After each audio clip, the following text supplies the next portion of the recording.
प्यारे दोस्तों नमस्कार, मैं सत्यम सिंह आपका बहुत बहुत स्वागत करता हूं। आज आपके लिए एक मैं ख़ास इंटरव्यू लेकर आया हूं। इसमें हमारे साथ हैं योग से नेट क्वालिफाई इन्होंने किया है शोभित तोमर। ये है मेरठ से और इन्होंने इस बार 2024 जो नेट क्वालिफाई इन्होंने किया है इस बार नेट विषय से। तो इनकी क्या स्ट्रैटेजी रही, क्या इनका सोर्सेज रहे, क्या इन्होंने टाइम दिया, क्या इनकी सफलता का मूल मंत्र था, आज हम इसी बारे में इनसे चर्चा करने जा रहे हैं। तो आज हमारे साथ शोभित हैं। इन्होंने मेरठ यूनिवर्सिटी से ही अपना मास्टर्स भी किया है, उसके बाद इन्होंने नेट क्वालिफाई किया है। तो आज हम इनसे विस्तृत चर्चा करते हैं। शोभित, आपका बहुत बहुत स्वागत है। Thank you sir. तो आपने योग से 2024 में क्वालिफाई किया है? हाँ सर, मैंने स्टार्टिंग तो अभी किया है। वैसे तो मैंने यानी कि दिसंबर में मैंने फॉर्म भरा था, रिजल्ट अभी आया है जनवरी में, तो मुझे बहुत खुशी हुई अपना रिजल्ट देख के। बहुत बढ़िया। तो इन्होंने 2024 में ये जो है, इससे पहले आपने कितने अटैम्प्ट दिए? इससे पहले अटैम्प्ट मैंने सर 2 दिए थे। मैंने अपनी जब रनिंग में था, मैंने मास्टर्स कर रहा था, मैंने तभी दिए थे 3rd सेमेस्टर के बाद। मैं तभी से दे रहा हूँ यहाँ पर। तो पहले जो असफलताएं मिली उनमें थोड़ा सा नज़दीक आप रहे होंगे। सर काफ़ी कुछ सीखने को मिलता है। जैसे मैंने फ़र्स्ट पेपर बहुत यानी कि मैं सेमेस्टर एग्ज़ाम दे रहा था, फिर मैंने उसके बाद पेपर भी दे के आया हूँ, तो पता चलता है कि अब मैंने कितनी मेरी तैयारी है और मुझे कितना आगे पढ़ना है, किस चीज़ मेरा जो सब्जेक्ट है, क्योंकि 10 यूनिट हैं हमारे योग सब्जेक्ट में, तो उसमें क्या क्या मैं कौन कौन सी यूनिट पर मुझे ज़्यादा मेहनत करनी है, कम मेहनत करनी है, वो पेपर देने के बाद ही पता चलता है। चलिए, सबसे पहले आप अपने बारे में बताइए, आप कहाँ से हैं और आपकी क्या क्वालिफिकेशन है? मैं शोभित तोमर, मैं वैसे तो रहने वाला मेरठ से ही हूँ। मेरा गांव सिसोली गढ़रोड मेरठ से है, और मैंने MBA किया था मेरठ कॉलेज CCS यूनिवर्सिटी से।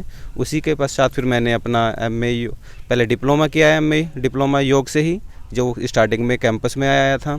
उसके पश्चात फिर कुछ हमारे जो टीचर हैं, जैसे कि सत्यम सर थे, नवज्योति मैम थी, उन्होंने हमें प्रोहित किया कि भी आगे तुम करो, मास्टर्स कर लीजिए, आपका बहुत अच्छा भविष्य है। एक्चुअली मैं यानी कि डिप्लोमा करने के बाद ही योग सिखाने भी लगा था। मैं सर के अंडर मैंने इतना से कुछ सीखा, उसके बाद मैं सिखा भी रहा था। फिर मैंने सर के ही कहने से अपने यानी CCS डिपार्टमेंट के अंदर, कैंपस के अंदर, मैंने फिर MA योग मास्टर्स कंप्लीट किया है। बढ़िया। तो आप पढ़ाई में कैसे रहे हैं? मैं ज़्यादा खास नहीं था सर पढ़ने में, मैं नॉर्मली था, जैसे कि सब बच्चे होते हैं। मैं ये भी नहीं कहूँगा मैं बहुत अच्छा था, पर हाँ प्रैक्टिकल मेरा काफ़ी अच्छा था। मैं ये नहीं कहूँगा मैं थ्योरी में काफ़ी अच्छा था। एक्चुअली मुझे श्लोक आज भी मेरे वो काफ़ी ज़्यादा वीक हैं, पर ये है कि मेहनत बहुत ज़्यादा करनी थी, वो मैंने करी। यानी हम ये मान सकते हैं कि सफलता का मूल मंत्र केवल अच्छे मार्क्स लाना नहीं है? नहीं, ये तो बिल्कुल भी नहीं है, वो हमारी मेहनत होता है। मार्क्स तो अब मेरे 60 यानी कि 64 यानी 84 मार्क्स थे यहाँ पर, परसेंटेज थी, पर मेरे किसी काम की नहीं है वो। वैसे तो अगर जब मुझे प्रैक्टिकल नहीं आएगा तो वो प्रैक्टिकल में कौन पूछ रहा है अगर मेरे को सिखाना नहीं आएगा। तो आपने नेट की तैयारी, आपकी प्रेरणा कहाँ से शुरू हुई? जैसे कि जो हमारे टीचर पढ़ाते थे, उन्होंने कहा हमसे, भाई देखो आप जो प्रैक्टिकल करा रहे हो, प्रैक्टिकल में कुछ नहीं है, आप इससे आगे भी बढ़ सकते हो, आप अपना इसमें नेट दीजिए, आप इसमें आज टीचर बन सकते हैं। जैसे कि हमारे सत्यम सर थे डिपार्टमेंट में, उन्होंने हमें काफ़ी अच्छा समझाया, क्योंकि वो भी आगे PhD कर रहे थे रनिंग में, तभी हमें जब पढ़ा रहे थे, तो उन्होंने बोला भाई ये प्रैक्टिकल मत कराओ ज़्यादा, प्रैक्टिकल पर ज़्यादा इतना मत ध्यान दो, इसमें थ्योरी पर भी ध्यान दो, आपको बहुत अच्छे टीचर बन सकते हो, गवर्नमेंट टीचर बन सकते हो। बहुत बढ़िया। तो नेट की तैयारी जो है आपने मतलब MA के दौरान से शुरू कर दी थी। फिर उसके बाद आपने पहली बार आपने कब दिया था? ये सन 2022 में। 2022 में आपने पहली बार दिया नेट। तो उसमें जो है आपने जो पहली बार दिया तो आपके कुछ कंसेप्ट क्लियर नहीं हो पाए होंगे इतने? कुछ भी सर ज़्यादा पता तो नहीं था। फर्स्ट पेपर तो बिल्कुल हमारा ये मान लीजिए जो पहले से तैयारी कर रखी थी वो ही थे उसमें। पर हाँ मेन सब्जेक्ट में जैसे कि हमने स्टार्टिंग में यूनिट पढ़ रखी थी, भगवद गीता थे, उपनिषद थे, तो योग उपनिषद हैं, जैसे कि उनमें बस हमारा ये था कि हमें पता चला कि इस तरह से इसमें क्वेश्चन आते हैं। फर्स्ट पेपर में यही पता चला था और कितना क्या क्या पढ़ना है। बहुत बढ़िया। शुरू से शुरू करते हैं कि नेट में प्यारे दोस्तों 2 पेपर होते हैं, और इसमें पेपर 1 जनरल कॉमन पेपर होता है जो सभी सब्जेक्ट्स के लिए कॉमन होता है। पेपर 2 स्पेसिफिक सब्जेक्ट का होता है, जो भी आपका विषय हमारा योग था। तो आपका पेपर 1 और पेपर 2 का स्कोर क्या क्या रहा इस बार जो आप सेलेक्ट हुए? सर जो मेरे फर्स्ट पेपर में तो यानी 28 क्वेश्चन सही थे, और मेरे 70 के आसपास इस यानी कि अपने मेन सब्जेक्ट में थे। तो टोटल मिलाकर आप क्वालिफाई हो गए? हाँ सर, ये मैं क्वालिफाई हो गया हूँ। कौन सी कैटेगरी से आपने सर क्वालिफाई? जनरल कैटेगरी से। बहुत बढ़िया। तो आपका जो फर्स्ट पेपर की स्ट्रैटेजी रही वो क्या रही? सर फर्स्ट पेपर की स्ट्रेटजी तो ऐसी थी कि मैंने एक बार मैं डिपार्टमेंट में मैंने अपना फर्स्ट पेपर देने के बाद जब मैंने अपना जून में पेपर दिया था, तो मैंने सर ने पूछा था भी क्या रहा रिजल्ट। तो मैंने सत्यम सर को बताया था, सत्यम सर ने ही पूछा था कभी कोई बात नहीं, तुम्हारा अच्छा नहीं रहा तो कोई बात नहीं, फेल यानी उदास होने की ज़रूरत नहीं है। अब फर्स्ट पेपर तो मैं खुद पढ़ा रहा हूँ, आप मेरे अंडर में पढ़ लीजिए। तो सत्यम सर ने मेरी काफ़ी हेल्प करी थी फर्स्ट पेपर में। और मेन सब्जेक्ट तो सब टीचर पढ़ाते ही हैं जैसे भी है, उन्होंने तो मेहनत हमें ऊपर ही करनी है, जितनी भी करनी है उन्होंने पहले ही पढ़ा रखा था। फर्स्ट पेपर में सत्यम सर ने ही मेरी ज़्यादा हेल्प करी थी। उन्होंने बताया था क्या क्या आपको ज़्यादा पढ़ना ज़रूरी है। तो मैं बेसिकली ये पूछना चाहता हूँ कि आपकी पेपर 1 के लिए कोई बुक रिकमेंड करी आपने कोई? हाँ सर, वो सर ने ही बताया था मेरे को, जब उस टाइम पर मुझे इतना मालूम नहीं था। उन्होंने बोला था KVS मदान है, एक ट्रू मैन की भी आती है, पर वो थोड़ी ज़्यादा इतनी वो नहीं है, पर उन्होंने बोला था कि आप KVS मदान की बुक पढ़ सकते हो, कि उन्होंने बहुत अच्छी बुक है। वैसे मैं उसको ही पढ़ के मैंने पेपर दिए सारे, और थोड़ा मैंने यूट्यूब पे भी देखा है, सर की वीडियो भी देखी थी। तो प्रीवियस ईयर पेपर 1 में काम करते हैं? हाँ, वो सर काफ़ी करता है, क्योंकि राउंड फिगर क्वेश्चन वही आगे पीछे वही वाले आते हैं। जैसे कि अब हम कुछ भी अगर पढ़ रहे हैं यूनिट में, अब यानी कि हम टीचिंग एप्टीट्यूड में पढ़ रहे हैं या रिसर्च में पढ़ रहे हैं, तो आगे पीछे से क्वेश्चन वहीं से आएगा, बाहर किताब से बाहर तो कुछ आता ही नहीं है। तो सर ने हमें बताया था कि आपको पढ़ना है, बस आपको मेहनत करनी है, आपका जरूर यानी क्वेश्चन कहीं बाहर से नहीं बनते हैं, किताब से ही बनते हैं। सर ऐसे हमें समझाते थे। पर ये बोलते थे कि आपको एक पर्ची यानी कि एक दिन में एक पेपर नहीं पढ़ना है, आपको कम से कम 10 पेपर रोज़ पढ़ने हैं अपनी यानी कि फर्स्ट पेपर में, तब जाके तुम्हारी कुछ तैयारी होगी।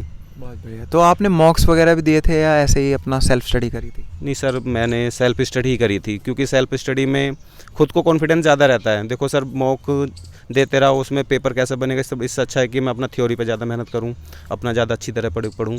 वो था मेरा तो खुद का एक अपना। तो आपने KVS मदान पढ़ी पेपर 1 के लिए, और बाकी प्रीवियस ईयर पेपर देखे, तो इसी से सफिशेंट है। और हमारे जो दर्शक देख रहे हैं उनके लिए कुछ और पेपर 1 से संबंधित कुछ बताना चाहेंगे, कहीं से स्पेसिफिक पढ़ सकते हैं वो लोग? जैसे कि मैंने बताया, सत्यम सर अपना फर्स्ट पेपर पढ़ा रहे हैं, आप उनसे पूछ सकते हैं। उनका कॉन्टैक्ट नंबर भी उनका यूट्यूब चैनल पर है, और उनकी वीडियो काफ़ी अच्छी हैं, आप उनसे वहाँ देख के पढ़ सकते हो। तो मैं ये पूछना चाहता हूँ कि पेपर 1 में कहीं इंटरनेट वगैरह हेल्प कर सकता है, या बच्चे केवल बुक से ही पढ़ें, या मतलब? नहीं, इंटरनेट काफ़ी हेल्प कर सकता है। एक्चुअली ये भी नहीं होता है, कुछ टॉपिक ऐसा होता है हम पढ़ भी रहे हैं, कुछ समझ में नहीं आ रहा है। कंप्यूटर्स का ऐसा टॉपिक है हम पढ़ लें पर उसमें नहीं समझ में आता है कुछ, यानी कि उनको सीक्वेंस टाइप से हम बता सकते हैं, तो वो आप वीडियो देख सकते हैं यूट्यूब पर। चलो बहुत बढ़िया। तो ये थी पेपर 1 की स्ट्रैटेजी। और पेपर 2 में आपने जो योग आपका विषय रहा है उसमें 10 यूनिट आती हैं, तो आप 10 यूनिट में क्या स्ट्रैटेजी आपकी, कौन कौन सी बुक आपने रिकमेंड? सबसे पहले आप बुक बताइए कौन कौन सी करी? देखो सर, बुक तो आप कितनी पढ़ लीजिए, मेरे टीचर जो बोलते हैं पहले से ही बोलते हैं कि अगर तुम्हें जो एग्ज़ाम निकालना है एक बुक से नहीं, आपको बुकों से निकालना होता है। आपको जो भी बुक पढ़नी है आप पढ़ सकते हो, पर लेकिन सब्जेक्ट आपको कितना मजबूत करना है उसके लिए तो बुकें पढ़नी पड़ेंगी आपको, एक एक सब्जेक्ट की कम से कम 3 से 4 बुक पढ़नी पड़ती हैं। और जैसे कि आप इसमें यूनिट हमारे आता है हिस्ट्री ऑफ योगा पे, यानी कि हमारा foundation of yoga first unit है। आपको हमारे MA सेमेस्टर में फर्स्ट यूनिट वही थी, और हमारे नेट के सब्जेक्ट में भी वही यूनिट है फर्स्ट। तो उसी में हमें सब कुछ तैयार करना होता है। उसी के बाद फिर हमारा उपनिषद आते हैं, भगवद गीता है। तो भगवद गीता के लिए तो कॉमन एक ही बुक है, भगवद गीता ही है, श्रीमद् भगवद गीता बोल देते हैं उसको। गीता सार वाली? हाँ, गीता सार वाली, प्रेस गोरखपुर की, वो एक ही बुक है बस। ऑल ऑफ इंडिया में शायद मेरे ख्याल से ऑफ वर्ल्ड में एक ही बुक है, दोनों लैंग्वेज में आती है, इंग्लिश में भी और हिंदी में भी। उपनिषद के बारे में आपने कैसे तैयार करी? उपनिषद कौन सी बुक से पढ़ाई? उपनिषद के लिए सर जैसे कि मैंने तो अलग अलग ही तरीके से मैंने पढ़ाई करी है। मैं बुक का नाम तो मुझे तो खुद ध्यान नहीं है अभी, वैसे उत्तराखंड से ही मैंने मंगवाई थी। तो यानी कि हमारे टीचरों ने ही मंगवाई थी बुक, मुझे भी इतना मालूम नहीं था कहाँ से पढ़ना है क्या नहीं पढ़ना है। जब हम डिपार्टमेंट में पढ़ते थे तो सभी बच्चों के लिए उन्होंने ही बुक मंगवाई थी, हमें इतना मालूम भी नहीं था हम कौन सी ज़्यादा पढ़ें, ये तो था। और कोई स्पेसिफिक योग से संबंधित जो बुक्स आपने रिकमेंड करी हैं, 10 यूनिट में अलग अलग तैयारी करी, या एक ही बुक से काम चल सकता है? नहीं, देखो बुक यूनिट के हिसाब से तो आपको अलग अलग ही बुक में पढ़ना फ़ायदा, क्योंकि अगर आप पढ़ने भी चाह रहे हैं, अगर आप गाइड्स जैसी बुक ले लेंगे तो उसमें कुछ ना कुछ छूट जाता है, मेरे अकॉर्डिंग तो ये है। तो मैंने तो इसलिए बुक से ही तैयारी करी थी। मैं गाइड मैंने ख़रीदी है, मैंने उसकी कनाद एकेडमी के नाम से एक बुक थी, मैंने वो भी ख़रीदी थी। और एक बुक और थी योग अमृत के नाम से थी, मैंने वो भी ख़रीदी थी। दोनों बुक ख़रीदी हैं, दोनों ही फेमस बुक हैं, काफ़ी अच्छी बुक है। मैं ये भी नहीं बोलूँगा ठीक नहीं है, काफ़ी अच्छी बुक है, पर वो है फिर भी आपको हमें पढ़ना तो फिर भी अपने ऊपर है ना, उसमें बहुत कुछ है अभी। बहुत बढ़िया। तो इसमें जो है पेपर 1 और जो क्या सारे यूनिट में सेम क्वेश्चन आते हैं या कुछ ज़्यादा ट्रेंड चल रहा है, कहीं से ज़्यादा आते हैं या कहीं से कम आते हैं? किसके क्वेश्चन ज़्यादा होते हैं पेपर में? तो जो योग से नेट देने वाले बच्चे हैं उनको आप बताइए। अगर आप स्टार्टिंग में अगर योग से नेट दे रहे हैं, देखो फर्स्ट पेपर में तो आपको 5-6 क्वेश्चन सभी में आते हैं। उसके लिए तो आप जितना पढ़ लोगे उतना ही कम है। जैसे कि अब ये है हमारे योग यूनिट है, आप उपनिषद ले लीजिए, यानी 5 जो हमारी यूनिट है स्टार्टिंग की, वो हमारा 50% यानी कि जो सिलेबस है कंप्लीट कर लेती हैं।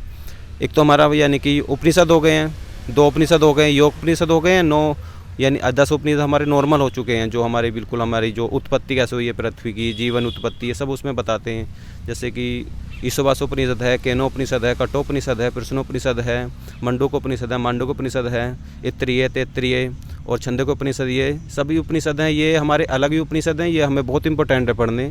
इसमें से कम हमारे 10 से 12 क्वेश्चन आते हैं। तो योग उपनिषद हैं, जो योग उपनिषद में फिर श्वेतासर उपनिषद है, वो अलग, वो यानी कि 10 उपनिषद वो हैं, 8 उपनिषद हैं उसमें जो इम्पोर्टेंट योग के माने जाते हैं। उसमें फिर 10 से 12 क्वेश्चन आते हैं। और फिर हमारा हठ योग है, हठ योग से कम 20 क्वेश्चन मान लीजिए आप, या 15-20 तो क्वेश्चन आते हैं। और उसके पास हमारा योग सूत्र है। इस बार अगर आप देखें तो 17 क्वेश्चन थे इस बार जो मैंने पेपर क्लियर किया, इसमें से 17 क्वेश्चन योग सूत्र से थे। आप लगा सकते हो 50 क्वेश्चन हमारे 2-3 यूनिट से बैठ रहे हैं, और भगवद गीता से 4 से 5 क्वेश्चन होते हैं। उसके पश्चात फिर हमारा एनाटॉमी आता है, उसमें 3 से 5 क्वेश्चन आ ही जाते हैं आराम से। और फिर हमारा यानी छोटी यूनिट फिर हैं, तो उनमें से भी आता है। बहुत बढ़िया। तो इसमें जो है उपनिषद की तैयारी मतलब आपने पहले से ही करी थी? ऐसा तो शॉर्टकट नहीं है कि कोई पहले से ही कुछ तैयारी हो जाए? पहले से तो कुछ तैयारी नहीं थी। मैंने जब योग से मैंने मास्टर्स किया है तो मैं तभी से तैयारी कर रहा था, और मैंने टीचर से ही पूछा है मैंने कैसे पढ़ना है क्या नहीं पढ़ना है, क्योंकि वो हमसे अच्छे टीचर हैं, हम पढ़ा भी रहे हैं, उनका खुद का नेट है, JRF हैं वो, तो हमें अच्छी तरह बता सकते हैं। तो आप प्लीज़ जो भी तैयारी करें अपने गाइड में ही करें, टीचरों के मार्गदर्शन में ही करें। तो साथ में एक बात और बताइए कि पेपर 2 में मतलब कितनी तैयारी की जाए, या पेपर 1 की ज़्यादा होनी चाहिए, पेपर 2 की ज़्यादा होनी चाहिए? ये क्वेश्चन बहुत आता है क्वेश्चन बच्चों का, तो उसमें आप डाउट क्लियर करें। देखो, मानने में तो ये है कि मेरा खुद का जो मानना है, दोनों पेपर की ही बहुत ज़्यादा तैयारी करनी ज़्यादा ही ज़रूरी है। आप ना तो फर्स्ट पेपर को इतना कमज़ोर माने कि उसमें से कुछ होता नहीं है, क्योंकि अगर आप फर्स्ट पेपर कम कर रहे हैं तो यानी कि आपको सेकंड पेपर ज़्यादा कर लिया तो फिर भी आपको JRF तो नहीं हो पाएगा, नेट हो जाएगा तो, क्योंकि उसमें तो आपको 30 क्वेश्चन कम से कम करने चाहिए फर्स्ट पेपर में, और जितना आप अपने मेन सब्जेक्ट के लिए पढ़ लेंगे वो उतना ही कम है। मेरा कहना यही होगा बस आपके लिए। बहुत बढ़िया। और जो एक उसमें थेरेप्टिक पोर्शन आता है, कुछ बीमारियों से संबंधित भी क्वेश्चन आते हैं, उनको आपने कैसे कवर किया? वो तो सर जैसे हम प्रैक्टिकल करते थे, सर हमें बताते थे आप ये जो पश्चिमोत्तानासन कर रहे हैं आपके यानी कि जो हमारे पेट की समस्याएं हैं उनमें काम आता है। और हम बहुत सारे जो भी आसन अलग अलग करते थे, बैलेंसिंग की करते थे, हमें सब बताते थे। तो वो तो आप पढ़ भी सकते हो, और हमें सर जो बताते थे उससे भी हम क्लियर कर सकते हैं। जब आप मास्टर डिग्री करते हैं तो वहाँ पे आपके डाउट क्लियर हो जाते हैं उस क्वेश्चन में? हाँ सर, वो तो देखो आसन जो हम खुद ही पूछते थे कि सर हम ये आसन कर रहे हैं तो इससे क्या फ़ायदा होगा, वो हमें सर बताते भी थे, क्योंकि आने वाले समय के तो हम ही योग टीचर हैं। जैसे भी हम आगे अपने योग को हम आगे बताएंगे, तो टीचर हमें पूरी मेहनत करते थे कि भी आपको, हमें छोड़ते नहीं थे किसी चीज़ में। फिर वो खुद ही बता देते, अगर आप योग कर रहे हैं किस लिए कर रहे हैं, धोती करते थे हम, जल नीति करते थे, जल नीति बताते थे सर। जैसे कि आप अगर जल नीति कर रहे हैं तो आपको जो साइनस की समस्या है, जो हमारे कपाल की समस्या है, जो हमारे सिर की समस्या है, जैसे आँखों की समस्या है, माइग्रेन है, आपको इसमें बहुत बेनिफिट करेगा। तो फिर हम जो पेशेंट मिलते हैं तो हमको पता चल जाता है कि हमें क्या कराना है, क्योंकि मैं सर ने पहले ही बता रखा था। तो इस बार आपका पेपर 1 और पेपर 2 का स्कोर आपका अच्छा रहा। हाँ। और अभी आप प्रयासरत भी होंगे, JRF भी आपको निकालना होगा इस बार? हाँ सर, मैं कोशिश तो करूँगा यही, और मैं फिर आगे अपनी तैयारी भी कर रहा हूँ। अब कुछ ना कुछ तो करना ही पड़ता है लाइफ में। बहुत बढ़िया। तो साथ में एक बात और बताएं कि अगर हम बात करें तो तैयारी कितने टाइम की सफिशिएंट होती है? अगर देखा जाए तो नेट की तैयारी योग की कितने समय में हो सकती है? अगर कोई नया है या कोई एक्सपीरियंस है तो उसके अनुसार क्या क्या हो सकती है? देखो, कोई जो नया बच्चा है जो सेमेस्टर में अभी पढ़ रहा है, उसके लिए तो जो आप सिलेबस पढ़ रहे हैं रेगुलर उसे पढ़ते रहें, बस उसमें मेहनत कर लीजिए। आपको उसके अलावा यानी कि पढ़ते पढ़ते कुछ नहीं, नया कुछ नहीं पढ़ना है। आपका जो भी यूनिट चल रही है आप उस पर ही पूरा ध्यान दे लीजिए। आपके 100% अपनी यूनिट पे ध्यान दीजिए। अब जो सेमेस्टर में आपके 4 सब्जेक्ट पढ़ाए जाते हैं, बहुत छोटे सब्जेक्ट हैं। अब ये भी नहीं आपको इतना पढ़ना है कि ज़्यादा नहीं बहुत ज़्यादा पढ़ना है, ज़्यादा पढ़ना भी नहीं और कम भी नहीं पढ़ना है। अब अगर सेमेस्टर में अपने अच्छी तरीके से तैयारी करते रहोगे आगे की सोच के, तो आपका आराम से तैयारी हो जाए, क्या पता आप यानी कि मास्टर्स करते करते नेट निकाल लें। बहुत बढ़िया। साथ में ये बताइए कि कुछ बच्चों के डाउट्स होते हैं कि क्या कि दिन की कितने घंटे की पढ़ाई काफ़ी होती है? देखो, सबका जीवन क्रिया जो अलग अलग होती है। मैं अपने बारे में बताऊं तो पहले आप अपने बारे में बताओ।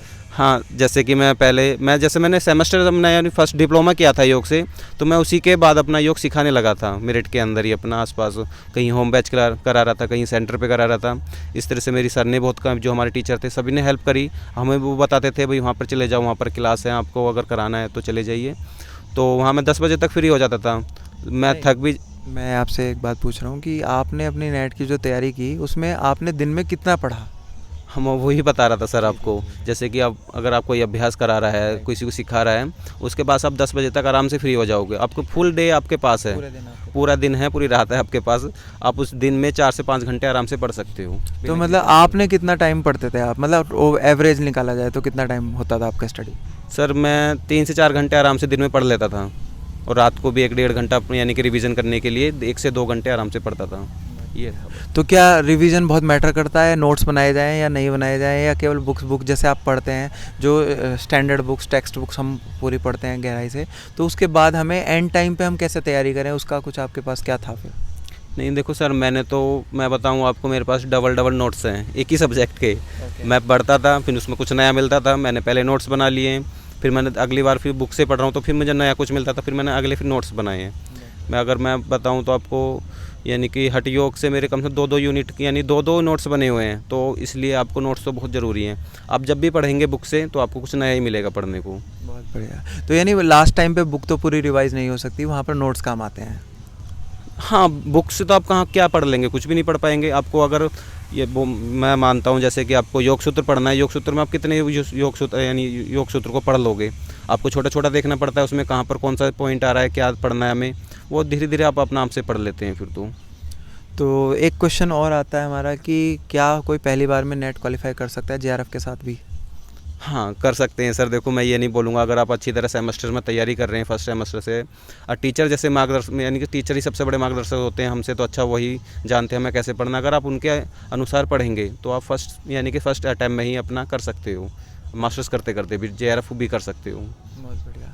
और सबसे बड़ी बात है कि फैमिली वालों का रोल योगदान होता है नेट जेआरएफ में, कुछ आपके जीवन में योगदान रहा किसी का? और हाँ, देखो सर, फैमिली तो हमारी, जब घर से हम बाहर निकल जाते हैं तो हमारी फैमिली टीचर ही होते हैं, वही हमें मार्गदर्शन करते हैं। क्योंकि हर किसी की फैमिली में अच्छे माता पिता नहीं हो सकते हैं पढ़ने वाले, वो या तो किसान हो सकते हैं, या फिर किसी छोटा मोटा काम करते रहते हैं, या फिर किसी प्राइवेट जॉब में करते रहते हैं। इसलिए माँ बाप का रोल हमें बस थोड़ा हिम्मत बढ़ाने के लिए, घर से बाहर निकालने के लिए ही होता है।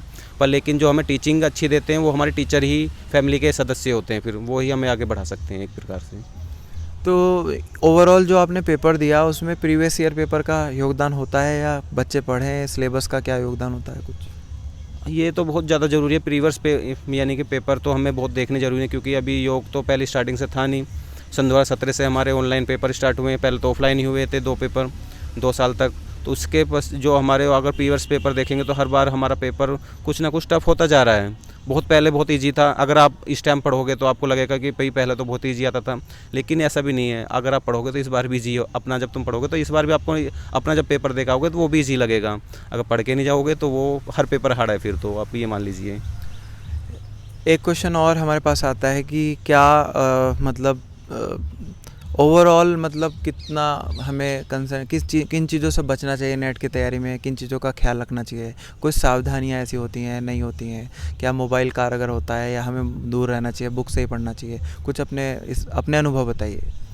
सर एक्चुअली मैं आपको बताऊं, मेरे को तो बुक से ही पढ़ना अच्छा लगता है।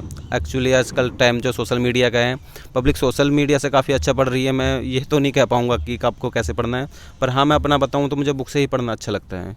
क्योंकि बुक से ही हमें बहुत अच्छी, हम 10 बार पढ़ लें, 4 बार पढ़ लें तो हमें काफ़ी अच्छा समझ में आ जाता है। पर ऑनलाइन पढ़ने में कुछ ना कुछ छूट ही जाता है। बहुत बढ़िया। तो साथ में जो है एक क्वेश्चन अगर पूछा जाए तो आपकी सफलता का मूल मंत्र क्या रहा? मूल मंत्र तो सर यही है कि हमारे जो टीचर थे, मैं जो यानी कि स्टार्टिंग में मैंने कैंपस में एडमिशन लिया था डिप्लोमा में, तो हमारे वहाँ सत्यम सर थे, नवज्योति मैम थी, वहाँ पर एक मनीष सर भी थे। तो उन्होंने डिप्लोमा में काफ़ी मेहनत करी थी। उन्होंने फिर मुझे, हम सबसे बोलते थे भई आप बहुत अच्छा मेहनत करो, सो भी हमसे पहले आके हमसे अभ्यास कराते थे, प्रैक्टिकल कराते थे, फिर थ्योरी में मेहनत करते थे, तो पूरे दिन वो हमारे साथ मेहनत करते थे। उसके बाद फिर हमने जब डिप्लोमा कंप्लीट कर लिया तो यहाँ पर मास्टर्स आ गई थी हमारी यूनिवर्सिटी में, CCSE कैंपस में। तो उन्होंने बोला अभी अब जब तुमने डिप्लोमा कर लिया है तुम्हें मास्टर्स भी करना चाहिए, डिग्री लेनी चाहिए, डिग्री में आपको बहुत फ़ायदा मिलेगा। उसके पश्चात फिर हमारे 3 टीचर हो गए थे, 4 टीचर, यानी कि नवज्योति मैम हो गए, सत्यम सर हो गए, अमरपाल सर हो गए हैं। फिर इन्होंने फिर हमारे साथ काफ़ी मेहनत करी है, और जो मैं मानता हूँ कि सत्यम सर ने तो काफ़ी मेहनत करी थी। बहुत बढ़िया। तो आखिर में कुछ एस्पिरेंट्स को जो नेट हमारे करना चाहते हैं उनको कुछ आपकी तरफ से कोई मैसेज स्पेशल? मैसेज तो ये है कि भाई देखो, आप सभी से मैं ये बोलूँगा, अपने सब्जेक्ट तो बहुत ही अच्छी तरह पढ़ लेना, क्योंकि आप फर्स्ट पेपर तो मुझे लगता है कि जैसे मैं नहीं कम पढ़ पाता था, मैं बहुत ही कम पढ़ा हूँ फर्स्ट पेपर, तो सभी आप भी ऐसे ही पढ़ रहे होंगे, क्योंकि मेन सब्जेक्ट तो अपना सब्जेक्ट ही पढ़ना होता है। आप सब अपना सब्जेक्ट पे ज़्यादा मेहनत करो, मैं यही चाहूँगा। तो ये हमारे साथ थे शोभित। आप नेक्स्ट नियर फ्यूचर में आपका JRF हो, हम ऐसी उम्मीद करते हैं, और ऐसे भगवान से प्रे भी करते हैं कि आपका जल्दी से JRF हो जाए और आप और आगे अपने योग क्षेत्र में आगे बढ़ें और ऐसे ही ब्राइट करियर आगे बढ़ाते रहें। और काफ़ी अच्छी स्ट्रैटेजी आपने बताई, बच्चों को इससे ज़रूर लाभ मिलेगा।